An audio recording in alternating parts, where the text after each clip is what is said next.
नाथ प्यारे की जय। पहले आप पहचानो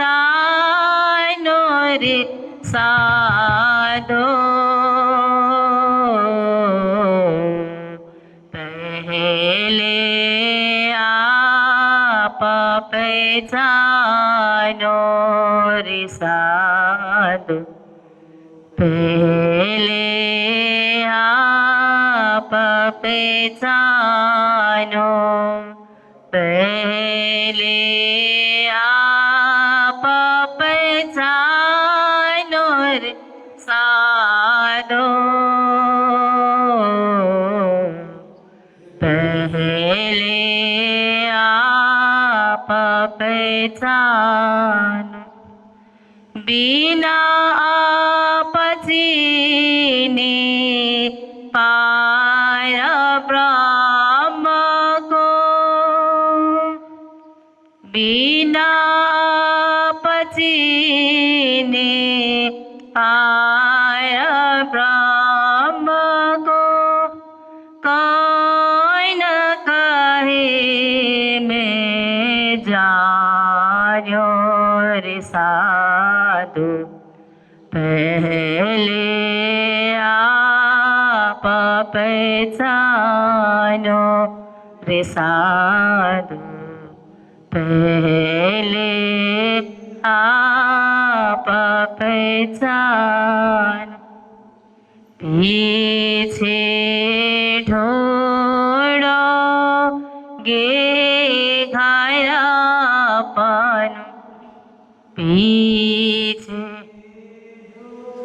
ढोड़ोगे घायापन, कौन थारा ठेरानो, ओ जाबा लगा घर पावे नहीं अपनो, जाबा लगा घर पावे नहीं अपनो, भटकता फिरता भरमानो, भटकता फिरता भरमानो रे साधु, पहले आप पहचानो रे साधु, पहले आप पहचानो। पांच तत्व मिला मोला रचो है, आंतरिक क्यों अटकानो, ओ पांच तत्व मिला मोला रचो है, आंतरिक क्यों अटकानो, ओ आसा पास अटकाव नहीं, आसा पास अटकाव नहीं, तुम जाग के सन से भानो, तुम जाग के सन से भानो रे साधु, पहले आप पहचानो रे साधु, पहले आप पहचानो। नींद उड़ाए जब चीनोगे आपको, नींद उड़ाए जब जीनोगे तब जानोगे मोल जानो तब जानोगे मोल जानो आप ही घर पाओगे आप तब आप ही घर पाओगे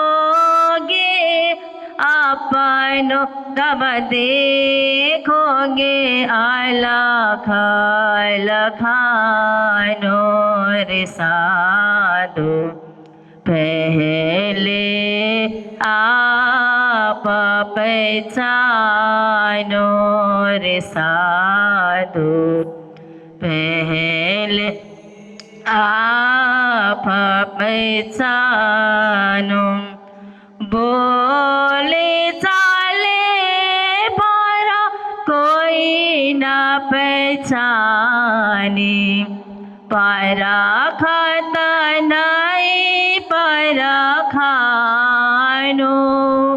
बोले चाले पर कोई न पहचाने परखत नहीं परखानो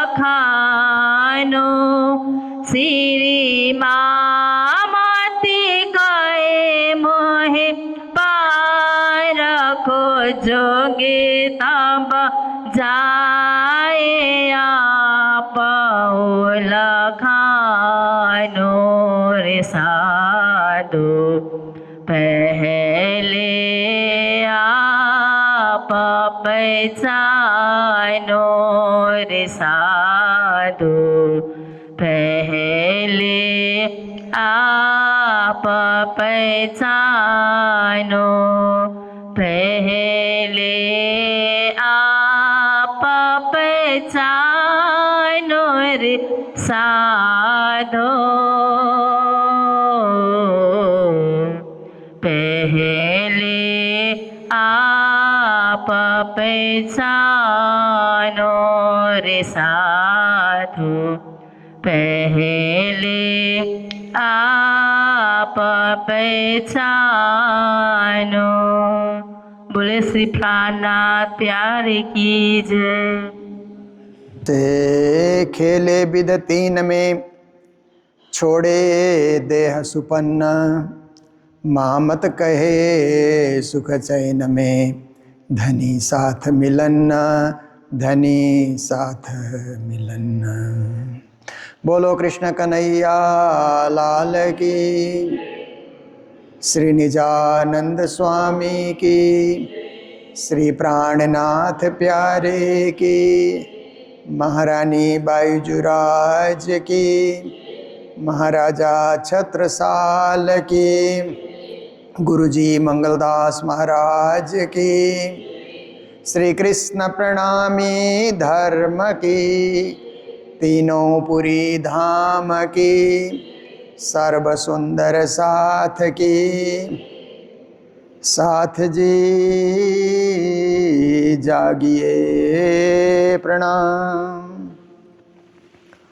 उपस्थित धर्म प्राण शिरोमणि सुंदर साथ जी, माताएं बहनें भाइयों, ब्रह्म ज्ञान ब्रह्म चर्चा ब्रह्मानुभव ऐसे इस दिव्य कार्य में हम प्रतिदिन संलग्न होते हैं और रोज जागने के विषय में हम सुनते हैं, जागो जागो जागो जगाओ। ऐसी ध्वनि वाणी के माध्यम से हम लोग श्रवण करते हैं। तो आज भी वही ध्वनि है। तो जागने जागने में देखिए, ज्ञानीजन कहते हैं कि 4 प्रकार की जागृति होती है। शारीरिक जागृति, मानसिक जागृति, बौद्धिक जागृति, आत्मिक जागृति। शारीरिक जागृति भी बहुत जरूरी है क्योंकि बाकी सब उसके साथ ही होते हैं। शरीर ही नहीं जागा, शरीर ही तैयार नहीं हुआ, तो मानसिक जागनी, बौद्धिक जागनी, आत्मिक जागनी संभव ही नहीं है। इसलिए सबसे पहले तो प्राइमरी क्लास में जाने की भांति शारीरिक जागरण, शरीर को जगाना, शरीर को नहा धो करके तैयार करना, शरीर में स्फूर्ति हो, जोश हो, उत्साह हो, उमंग हो। जैसे आप देखिए, हमारे शरीर के लिए दो बहुत बड़े शत्रु हैं, निद्रा और आलस्य। ये दो हमारे बहुत ही बड़े शत्रु हैं, क्योंकि नींद हमको सुलाते रहती है। बड़े देर तक आप देखिए लोग सोते रहते हैं, नींद सुला देती है, क्योंकि दिल में कोई चाह नहीं है, करने के लिए कोई उत्साह नहीं है, तो सोता ही रहेगा। कुछ करने की चाह हो तो ही तो जागेगा।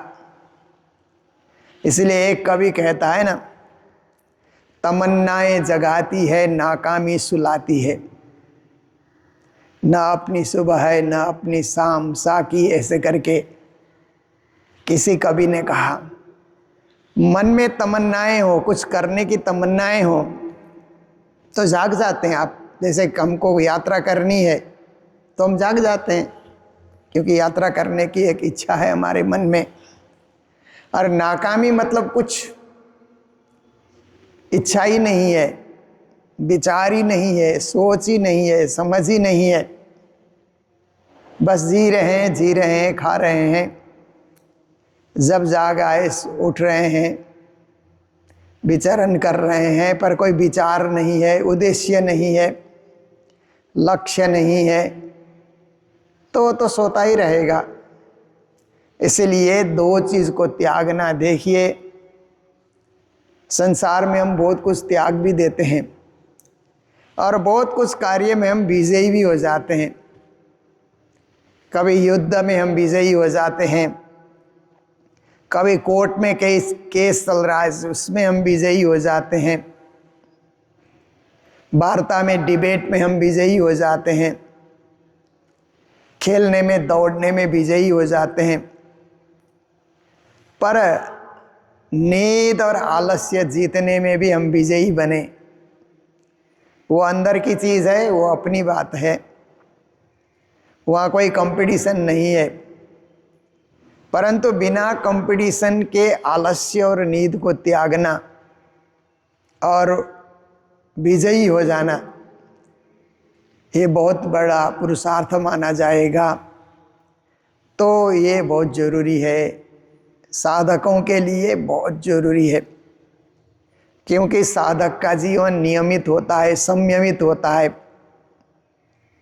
और साधक एक लक्ष्य को लेकर के आगे बढ़ता है।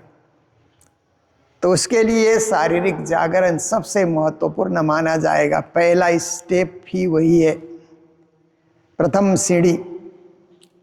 फिर मन को भी जगाना, मन को भी व्यर्थ चिंतन से हटा करके लक्ष्य चिंतन में लगाना, एक उद्देश्य के पीछे मन को लगा देना। क्योंकि मन तो फालतू सोचते ही रहता है, उठते हैं तब से सोचना शुरू करता है।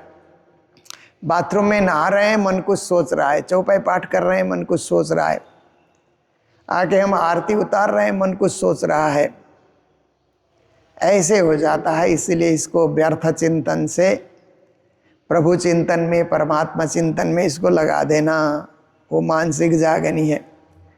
बौद्धिक जागनी है कुछ कुछ पढ़ते रहना, लिखते रहना। जो पढ़ते हैं उसको हम लिखेंगे तो कभी भूलेंगे नहीं, मात्र पढ़ते हैं तो भूल जाते हैं। इसीलिए मुझे याद है, ऐसे भरोसे नहीं रहना चाहिए, नित्य अध्ययनशील बनना चाहिए।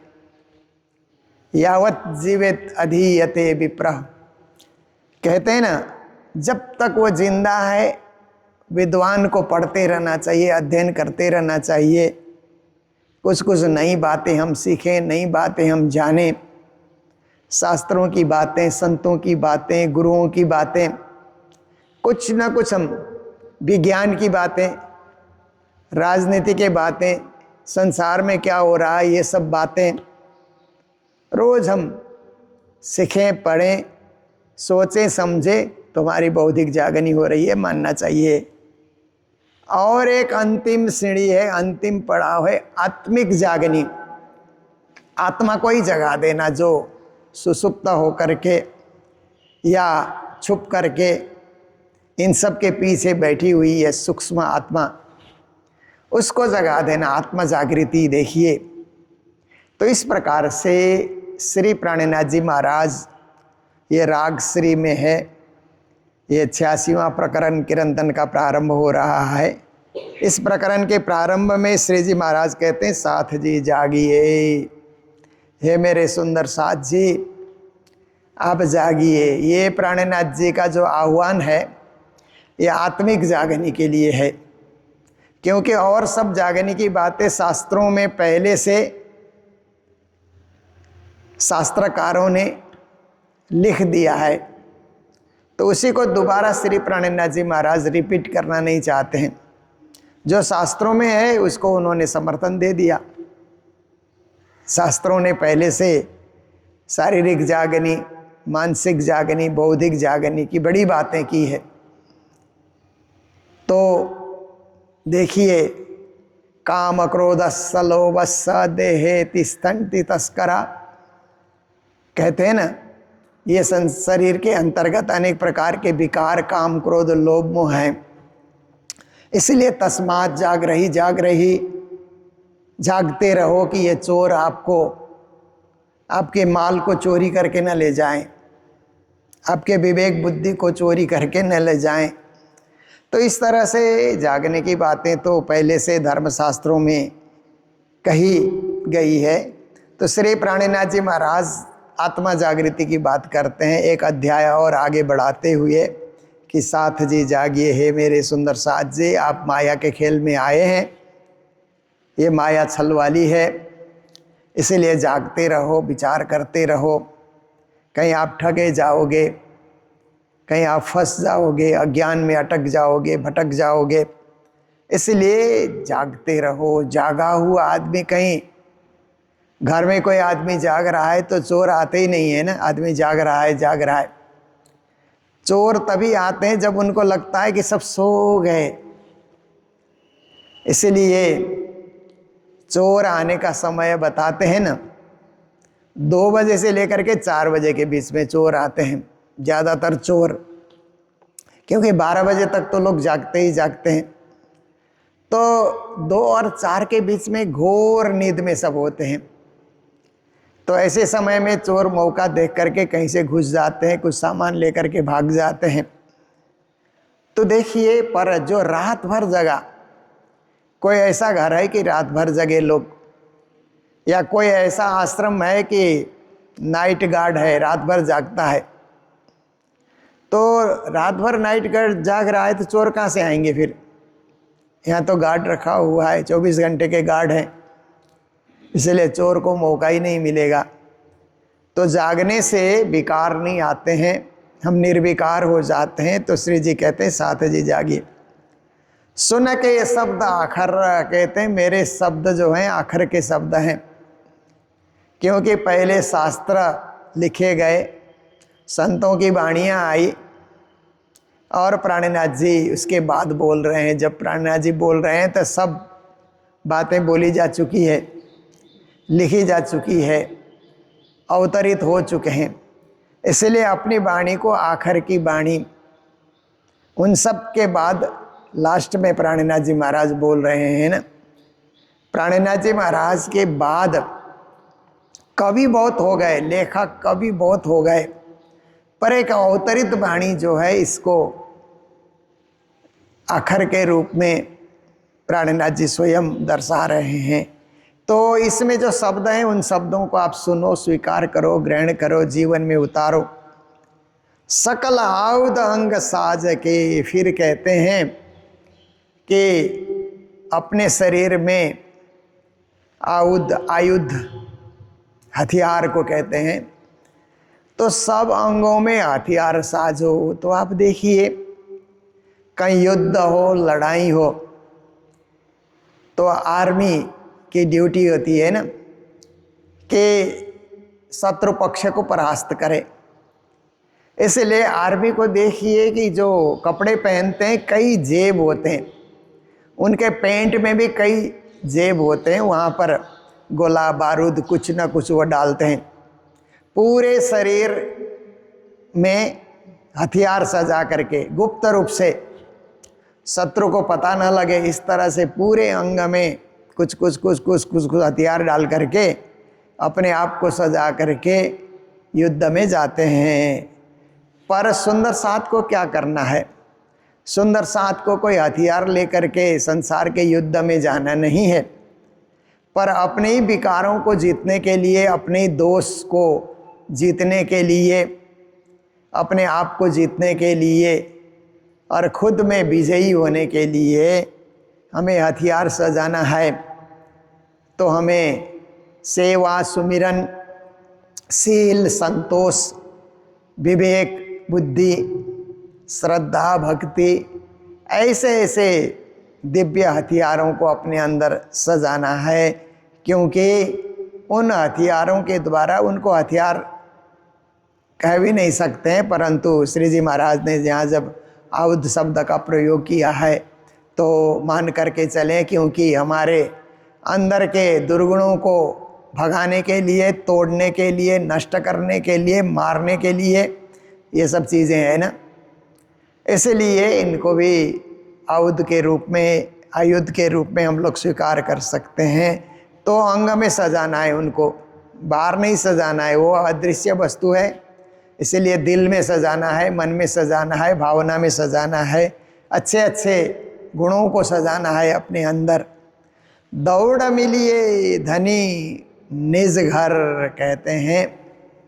फिर उसके बाद आप युद्ध करने के लिए सेना जो जाती है, तो आप देखिए सब दौड़ते हैं ना उस समय, धीरे धीरे आराम से नहीं चलते, कहाँ दौड़ना है, क्या करना है उनको पता होता है, तो दौड़ करके जाना। ऐसे ही जैसे ब्रज से रास में सखियाँ गई, दौड़ करके गई, ऐसे ही जागनी से परम धाम में हमें जाना है तो भी दौड़ करके जाना है, आराम से, ढील ढोल के साथ नहीं, तेजी से, स्फूर्ति से, जोश से हमें आगे बढ़ना है। और मिलिए धनी निज घर, अपने धाम धनी से आप मिलिए, निज घर में जा कर के, निज धाम में जा कर के, निज मूलपति के चरणों में सिर झुका करके आप मिलिए। तो वहाँ आप गए हैं तो श्रद्धा, भाव, भक्तिशील, संतोष, ये सब हथियार आपके साथ हैं, तो आसानी से इनको लेकर के आप राज्य के चरणों में जा सकते हैं। क्योंकि वहाँ जाने के बाद भी श्रद्धा चाहिए, भाव चाहिए, भक्ति चाहिए, राज्य के चरणों में झुकने के लिए सब चीज़ों की ज़रूरत होती है। आपने पहले से ही सजा रखा है।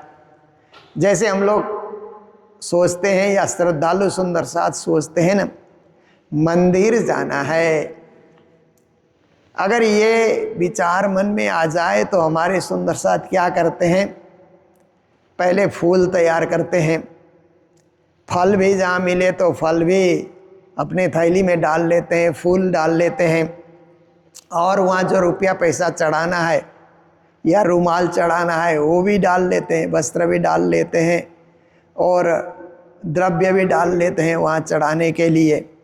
किसी को अगरबत्ती चढ़ाने की इच्छा हुई तो वो भी बाज़ार से लेकर के साथ रखते हैं, और किसी को चंदन चढ़ाने की इच्छा हुई, जो भी चढ़ाने की इच्छा हो रही है तो पहले से तैयारी करके आते हैं। फिर यहाँ आने के बाद पुजारी से मांगने की ज़रूरत ही नहीं पड़ती है, सब लेकर के आए और फिर सब चढ़ा रहे हैं, श्रद्धा और भावना से चढ़ा रहे हैं, कितना अच्छा लगता है। और बिना तैयारी के आप आ गए तो चढ़ाएंगे क्या, क्योंकि माध्यम तो कुछ चाहिए ना, प्रेम चढ़ाने के लिए कुछ माध्यम चाहिए, भक्ति चढ़ाने के लिए कोई साधन चाहिए, साधन ही हमारे पास नहीं है तो हम कैसे चढ़ाएंगे, कुछ तो चाहिए। जैसे आप देखते हैं ना कहीं पुरस्कार वितरण का समारोह होता है तो क्या है कि सुंदर थाली में या उसी तरह के बने हुए जो सजावट के जो सामान होते हैं उनमें अच्छी तरह से साल डाल करके, जो पुरस्कार देना है वो डाल करके, प्रशस्ति पत्र डाल करके फिर लेकर के आते हैं, कितना अच्छा लगता है। फिर उसके बाद किसी को पुरस्कृत किया जाता है। तो ऐसे ही राज्य के पास भी हम जा रहे हैं तो सब कुछ सजा करके, फूल फल जो भी है सामान सजा करके हम जाएं।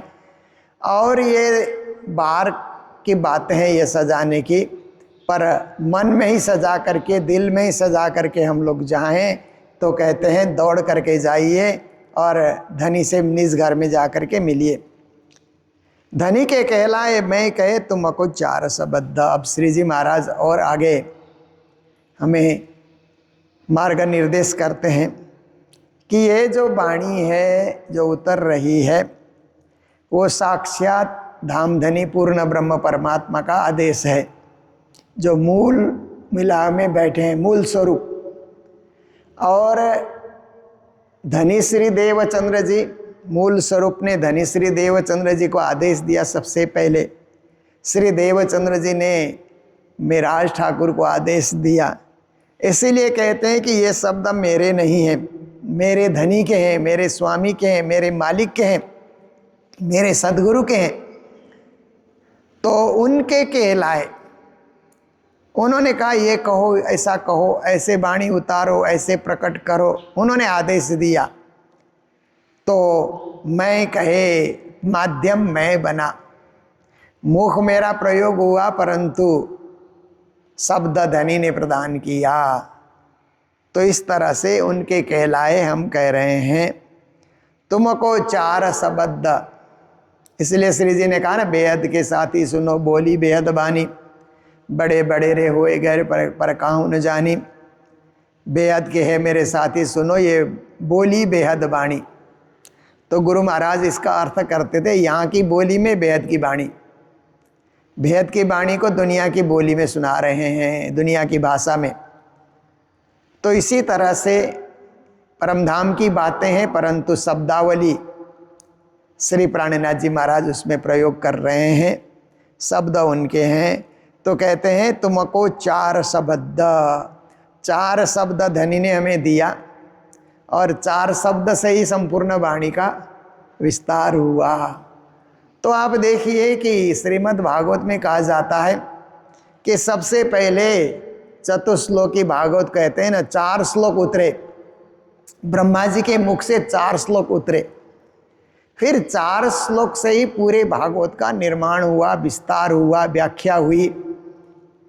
तो ऐसे ही प्राणनाथ जी महाराज भी कहते हैं कि 4 शब्द के द्वारा धनी ने मुझे संकेत किया कि न ज्यादा कि न कम लिए। अब ये 4 शब्द तो यही है, परम धाम ब्रज रास जागनी, बस इतने ही 4 शब्द में पूरी लीला घूम रही है हमारी। ये यात्रा ये 4 शब्दों में ही हमारी हो रही है। कभी हम परम धाम को याद करते हैं, आप देखिए सेवा पूजा में, सेवा पूजा में आप देखिए तो कोई चौपाई आती है परम धाम को लेकर के, कोई चौपाई आती है पद्मावतीपुरी धाम को लेकर के, कोई चौपाई आती है कि रास को लेकर के, ब्रजलीला को लेकर के, जागनी लीला को लेकर के। जैसे सुबह सुबह आप देखते हैं आओ जी बाला मारे गेरे, आओ जी बाला एक लड़ी परदेश माँ मुने मुकी ने कहाँ चालिया। ये चौपाई उतरी नौतनपुरी धाम में। बाकी जो रास की चौपाइयाँ हैं श्यामा जी के श्रृंगार से लेकर के और प्रकाश गुजराती सठ ऋतु, ये चौपाई तो नज़रबंद में उतरी। पर चौपाई लेकर के जब प्राणनाथ जी महाराज नौतनपुरी आए श्री बिहारी जी के दर्शन करने के लिए, और आकर के जब नौतनपुरी के दर्शन किए, मूल मंदिर के धाम के दर्शन किए, तो सदगुरु को वहाँ न देख करके उनके मुख से 3 चौपाई उतरी। आओ जी बाला मारे घेरे, आओ जी बाला हे धनी, ये मेरे हृदय रूपी धाम में आप आइए, या ये जो सुंदर धाम नौतनपुरी बना हुआ इसमें आप पधारिए। तो एक लड़ी परदेश माँ मुनि मुकी ने कहाँ चाले, मुझे अकेले तुमने अपने परदेश में छोड़ दिया, नज़रबंद में छोड़ दिया, आप कहाँ चले गए। ये चौपाई परम धाम में नहीं जमती है, क्योंकि परम धाम में तो राज्य सखियों को छोड़कर कहीं जाते आते ही नहीं है, सब साथ में ही लीला होती है। तो साथ में लीला हो रही है तो प्राणनाथ जी कैसे कहते हैं कि एक लड़ी परदेश में मुझे एक अगले परदेश में, तो ये नौतनपुरी की लीला है, जागनी की लीला है, जागनी लीला से संबंधित ये प्रकरण है। फिर आप देखिए कि रैन की जगी श्यामा पीऊ पासे आइया, पीऊ पासे आइया प्रीतम पासे आइया, ये चौपाई आती है। तो आप देखिए ये पद्मावतीपुरी धाम की चौपाई है, क्योंकि परम धाम में तो आप देखिए हम लोग पौड़ावनी बोलते हैं, तो पधारो मेरे बालाजी रंग भरी रहना, ऐसे करके दोनों राजश्यामा जी को सुख से जिया पे विराजमान करते हैं और वहाँ पर हम लोग सुलाते हैं। फिर सुबह उठापन में जाते हैं, उठो रे प्यारे प्यू नवल विलासी प्रातः भय सुख रूप प्रकाशी गाते हैं। तो राजश्यामा जी साथ में ही विश्राम कर रहे हैं, राजश्यामा जी साथ में ही जाग रहे हैं। और ये रहीने की जगी श्यामा में क्या है कि श्यामा जी तो रात की जगी हुई है और पीऊ के पास आ रही है। नैन अरुण सोए राते रंग भीने, ऐसे करके है, उनकी आंखें लाल लाल है और पीऊ प्यारे मंद मंद मुस्काइयाँ श्यामा जी को आते देख करके राज जी मंद मंद मुस्कान करते हैं। तो ये क्या है कि रात्रि में पद्मावतीपुरी धाम में रात भर चर्चा होती थी। 12 बजे तक तो श्री जी स्वयं चर्चा करते थे, कभी 1 भी बज 2 भी बज जा देते थे, चर्चा में आनंद आया तो उसके बाद फिर चर्चा की अर्चा होती थी, सुंदर साथ चर्चा करते थे। तो बाईजूराज महारानी को सोने के लिए वक्त कम मिलता था, तो कभी कभी तो रात भर भी जागना पड़ता था। तो उसके बाद बाईजू महारानी क्या है कि स्नान के लिए अपने कक्ष में जाती है, जहाँ महारानी जी का कोठा है, वहाँ पे जाकर के स्नान करती है और स्नान करके सुबह फिर श्री जी प्राणनाथ जी की सेवा के लिए पहुँच जाती हैं।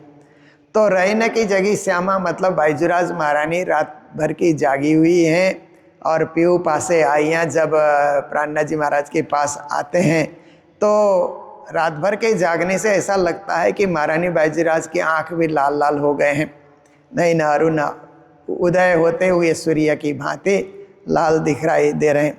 पीऊ प्यारे मंद मंद मुस्काइयाँ और प्राणनाथ जी उस स्थिति को देख करके देखो, बाईजूराज तेज कुंवरी रात भर की भी जागी हुई है और उनकी आंखें नींद चाहती है, क्योंकि नींद लेने से ही आंख लाल नहीं होती है ना।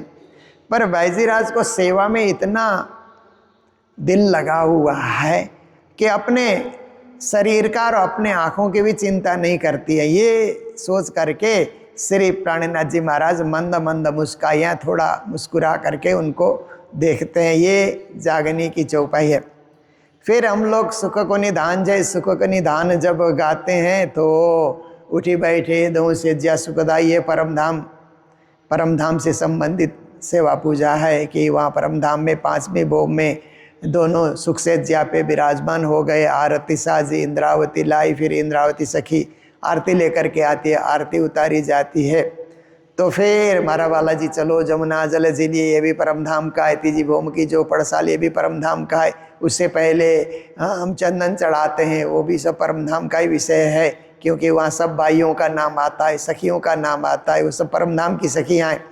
तो इस प्रकार से आप देखते हैं तो क्या है कि हमारी सेवा पूजा में ये 4 शब्द बार बार परिभ्रमण कर रहे हैं। कहीं परम धाम की बातें, कहीं ब्रज की बातें, कहीं रास की बातें, कहीं जागनी की बातें। तो वाणी में भी ऐसे ही है, बीतक में भी ऐसे ही है।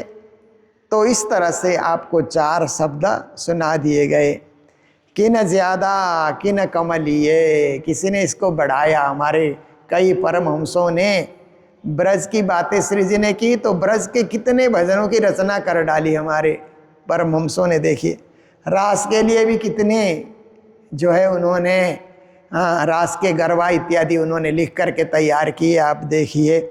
और फिर उसके बाद कहते हैं कि जागनी के भी कितने भजनों की रचना उन्होंने कर डाली, और परमधाम के विषय में भी चर्चनी में कितना विस्तार करते चले गए। और जो बड़ी रांग है जहाँ पर महल नहीं है, वहाँ तो 8 सागर और 8 भूमि ही है। पर हमारे परमहंसों ने वहाँ भी मॉल मंदिरों की रचना बताई। तो इस तरह से उन्होंने उसकी व्याख्या की, विस्तार किया, व्यापक बनाया। तो कहते किसी ने ज़्यादा किया उसको, किसी ने कम किया, क्योंकि एक वर्ग समाज में ऐसा भी है कि हम ब्रजरास को नहीं मानते, हमें क्या लेना देना ब्रजरास से, तो उन्होंने कम कर दिया, केवल परम धाम और जागनी में सिमट गए, सीमित हो गए। चार श्री जी के 4 शब्दों को उन्होंने घटा दिया, किसी ने बढ़ाया, किसी ने घटाया। किन कर डारे रद्दा, और कुछ लोग ऐसा बोलते हैं कि ये वाणी जो है ये समझ नहीं आती है, कहीं कुछ कहीं कुछ, कहीं कैसे शब्द कैसे शब्द। तो कई लोग बोलते हैं कि चलो हम सनातन परंपरा के जो ग्रंथ हैं उन ग्रंथों का ही अनुकरण करते हैं, वाणी पूरी तरह समझ नहीं आती है।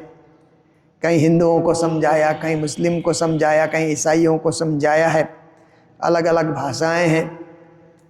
अब देखिए एक विद्वान ने, क्योंकि ये जो अनुसंधानकर्ता होते हैं, रिसर्च स्कॉलर होते हैं, तो जो वाणी पूरी नहीं मिली तो अपने ढंग से जो उन्होंने देखा थोड़ा बहुत मिला तो उसी पे उन्होंने कुछ लिख डाला। एक डॉक्टर बर्थवाल करके भी एक लेखक हो गए जिन्होंने थोड़ा सा प्राणनाथ जी के विषय में लिखा है। तो लिखते हैं कि प्राणनाथ जी बड़े घुमक्कड़ थे और उनकी भाषा भी उबड़ खाबड़ थी, ऐसा करके उन्होंने लिखा। तो कई लोगों को लगता है कि ये भाषा उबड़ खाबड़ है, पर प्राणनाथ जी जहाँ गए जो भाषा उनको जची, जो शब्द उनको सही लगे, उन्होंने उन सब को सजाया। जंजीरा मुसाफ की मोतियों में परोये जब इस किस्म से। पर कई लोगों को ये भाषा कठिन हो जाती है तो कहते हैं चलो हम ये नहीं पढ़ेंगे। रद्द करने का अर्थ है कि हम इसका अध्ययन नहीं करेंगे, दूसरे शास्त्रों का अध्ययन करेंगे। तो ऐसी बात है, पर हमें तो सब कुछ स्वीकार करके चलना है, ग्रहण करना है। चारों शब्दों को समान वजनदार शब्द मान करके हमें जीवन में धारण करके अपने आप को परम धाम के सन्मार्ग पे अग्रसर करना है। तो आज का समय भी हमारा यही पूर्ण होने आ रहा है। और आज के दिन जो भंडारे की सेवा है, राजभोग और भंडारे की सेवा, मुंबई निवासी वर्तमान कालिम्पोंग मंगल धाम में जो रह रहे हैं श्रीमती शारदा देवी अग्रवाल, उनका जन्मदिन है आज। और इस जन्मदिन के अवसर पर श्री कैलाश जी अग्रवाल जो गुरुजी प्रेरणा मिशन ट्रस्ट के ट्रस्टी भी हैं, दोनों की ओर से ये भंडारे की सेवा और सुबह नाश्ते की सेवा, राज्य की आरती पूजा की सेवा उनकी ओर से है। इसी प्रकार हमें सेवा प्राप्त हुई है, हर महीने सेवा प्राप्त होती है। हैदराबाद निवासी शकुंतला देवी जी, उनकी ओर से भी हमें सेवा प्राप्त हुई है। सभी को मंगल कामना, मंगल बधाई देते हुए अभी की चर्चा को यहीं विराम दे रहे हैं। जय जयकार के साथ बोलो सतगुरु महाराज की, श्री प्राणनाथ प्यारे की, सर्व सुंदर साथ की। धनी के कहलाए मैं कहे,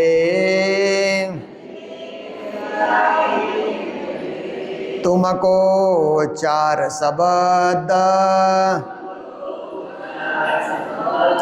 किना ज्यादा किना कमलिए, किना कर डारे रद, किना कर डारे रद। बोलो श्री प्राणनाथ प्यारे की, श्री धाम के धनी की प्रणाम।